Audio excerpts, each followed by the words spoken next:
Sabe, tem uma história nos evangelhos que é pra lá de esquisita. Ela envolve homens possuídos por demônios, uma negociação bem tensa com Jesus e um pedido que, sinceramente, não faz sentido nenhum à primeira vista. Mandar esses demônios para uma manada de porcos. É o tipo de passagem que faz a gente parar e pensar. Peraí, o que está acontecendo aqui? E é exatamente isso que a gente vai investigar. E são justamente as perguntas que deixam essa história tão fascinante. Por que os demônios pediriam algo tão específico? Tipo, por que porcos? E talvez o mais intrigante de tudo, por que Jesus concordou, sabendo exatamente o que ia acontecer? Vamos fundo nessa história para tentar entender o significado surpreendente que está escondido nela. Primeiro de tudo, vamos pintar o cenário. Imagina a cena. Jesus chega numa terra de não-judeus, a região dos Gadarenos, e do nada é confrontado por dois homens que saem de um cemitério. E olha, eles não estavam só possuídos. O texto diz que eram tão violentos, mas tão violentos que ninguém tinha coragem de passar por aquela estrada. Era o caos total, a situação era limite. Agora, olha que interessante. Antes mesmo da gente chegar no mistério dos porcos, a história já vai soltando umas pistas bem importantes. Escondidas bem ali no começo, tem pelo menos 4 verdades que meio que preparam o terreno para tudo o que vai acontecer em seguida. Pensa bem, o simples fato de ter porcos ali já entrega que era uma terra gentil, o que mostra que a mensagem de Jesus não tinha fronteiras. E o mais incrível, enquanto os próprios discípulos ainda estavam, conectando os pontos, os demônios reconheceram Jesus na hora, como Filho de Deus. Eles até mostram que sabem que existe um juízo final. E por fim, a libertação dos homens é a prova definitiva. O poder de Jesus sobre as forças do mal era absoluto. Ponto. Certo. Com essa base estabelecida, vamos para a primeira grande pergunta. Por que os porcos? Por que um pedido tão específico? A Bíblia não dá a resposta de bandeja não, mas existem umas teorias bem interessantes que a gente pode explorar.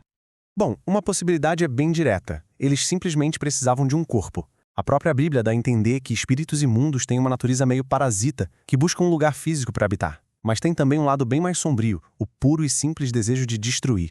Movidos por um ódio contra tudo que Deus criou, talvez o objetivo fosse só causar o máximo de caos e destruição possível, seja em humanos ou em animais.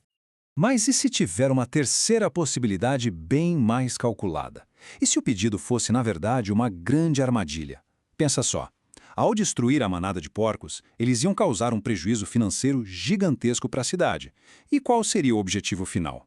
Fazer o povo local se virar contra Jesus, ligando a imagem dele não à libertação, mas à ruína econômica. E essa ideia de uma armadilha nos leva para a pergunta mais difícil de todas. Se Jesus sabia disso, por que ele permitiu? Por que simplesmente olhou e disse vão?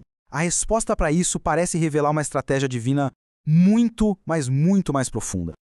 Primeiro motivo, ao permitir que isso acontecesse, Jesus basicamente colocou o mal debaixo de um holofote. Todo aquele caos, toda aquela autodestruição que estava invisível acontecendo dentro daqueles homens, de repente foi exposto para todo mundo ver na forma de uma manada de porcos. Foi uma lição visual, chocante. O objetivo final do mal é esse aqui, ó, a destruição completa. Mas não para por aí. Tinha um segundo motivo tão forte quanto o primeiro. A permissão de Jesus foi também uma espécie de teste que acabou revelando o que estava no coração do povo da cidade. Eles foram colocados diante de uma escolha bem clara: a libertação milagrosa de 2 pessoas de um lado contra a perda de bens materiais do outro. Com que eles se importariam mais? A reação deles ia dizer tudo. E é exatamente aqui que a história chega no seu clímax, na sua lição mais poderosa. A perda dos porcos forçou todo mundo a fazer uma escolha, a mostrar na prática o que eles realmente valorizavam. E a escolha deles é a parte mais trágica e, ao mesmo tempo, mais reveladora de toda essa narrativa. Essa frase resume tudo de um jeito brutal. Diante da prova do poder de Deus, da restauração de 2 vidas humanas, a preocupação daquela gente não foi com um milagre, foi com prejuízo. Eles olharam para o Salvador e viram apenas um problema econômico.